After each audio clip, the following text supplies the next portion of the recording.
Hey everybody, welcome back to my channel. So we know that Diwali and Navratri are coming up very soon, and of course that means a lot of delicious vegetarian foods. In today's video, I'm going to be sharing my recipe for this wonderful mango talkari. Now this is my version of this popular Trini dish. By no means is this a traditional recipe, but I wanted to share with you guys how I would make it and how my family likes it. So if you want to see how I put this together, please keep on watching. The first thing I'm going to do is go ahead and get my pot heating up, and I'm going to add in some oil and wait for that to get hot. Once your oil is hot, you're going to go ahead and drop in some cumin or geera seeds, and you're going to allow those to get nice and dark brown. As you can see, those geera seeds have gotten very nice and dark brown in color. You don't want them to get totally black or else they will be very bitter.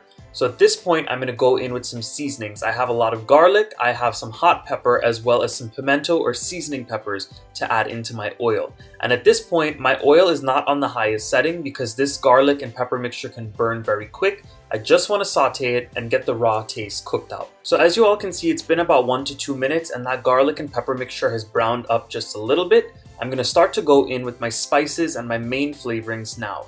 What I have here in this plate is some amchar masala, which is a Trinidadian style masala that you can get at any West Indian store. And I also have some ground cumin or geera. So we're going to get these spices frying in that oil to let the raw taste cook out. So after I let those spices parch up in that oil with all of the seasonings, I'm going to go ahead and add in a little bit of water. We want the spices to toast, but then we have to add in that added water, so this way the spices can really cook down and get that raw flavor cooked out as well. And at this point, once those spices have started to fry up, I'm going to go in with some salt to taste. I like to salt it in the beginning here, just so this way I can start to marry those flavors together and add in some more flavor. After I add in the salt, I'm going to add in my green seasoning.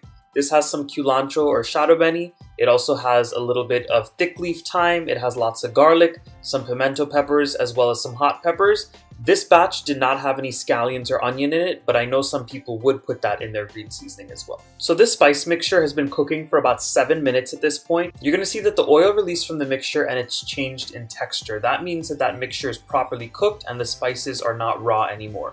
At this point, we're going to be going in with our sugar. Now, I like to use brown sugar whenever I make this recipe. I find the flavors better.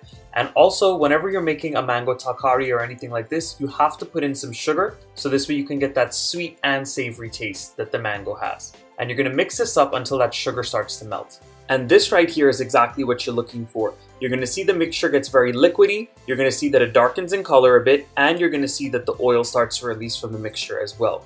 Now at this point, I'm going to be adding in my mangoes. Now this is a couple of mangoes that I went ahead and I peeled and I chopped them up into slices. That's the usual style that I see them cut in, but you can cut them whatever way you want.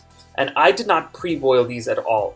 One thing about my family and I is whenever we make like a mango curry or gurma or anything that involves mangoes, we never steam or boil it because any of that sourness that the mango has, it actually adds a nice flavor to the dish. It's like a little sweet, salty, a little sour, and it balances the flavors. So I'm going to allow these mangoes to bunjay or fry up with all of these spices and the sugar until everything sears onto the mangoes. This is what the mangoes look like after about 5 minutes of frying up. As you all can see, they're softening just a little bit, and they're really searing into all of those spices, which is exactly what you want. After a couple of more minutes, you're going to see that the mangoes soften up even more, and it starts to stick at the bottom of the pot a little bit, and this is where you'd want to add in your water. I'm going to cover the mangoes with the water so this way they can boil down and get nice and soft, and we're just going to wait for that gravy to also thicken up very well. This is not a dish that you want to cook watery. You want to make it nice and thick and almost jammy-like for the end product. Now before you let this cook down and boil up, this is where you can go ahead and adjust your seasonings. You can add in more salt, you can add in more sugar if need be. You can also add in extra hot pepper, you can do extra green seasoning, more garlic. Whatever the case is, you can add it in now. So this is the halfway mark of my mango talkari. As you all can see, it's boiling very nicely, it's taking its time, and I still have my heat on a medium to medium high heat. And the reason why I got away with adding in so much water is because this stove, being that it's a gas stove, is going to go ahead and boil down the water very quick. And also my mangoes were fresh, so they need to boil down very well. And this right here is the finished product. These mangoes probably took about 20 to 25 minutes to cook in total. Now, in the end of the process, I'm just tasting for any seasonings I want to adjust, but I'm not adding in any extra geera or amchar masala on top. I know a lot of people do that, but I do not like that gritty texture that that the spices have when you don't cook them properly. So we're going to go ahead and serve this. I hope you all enjoyed this video today. Please go ahead and give it a big thumbs up. Please subscribe if you're not subscribed yet. And of course, click that red subscribe button and the bell notification icon so you never miss out on my new videos. Next week and the weeks after for Diwali and Navratri, I'm going to have some really nice videos put up for you all to see. So stay tuned for that and drop your comments down below and let me know what you'd like to see next. I'll see you all again very soon. Bye everyone.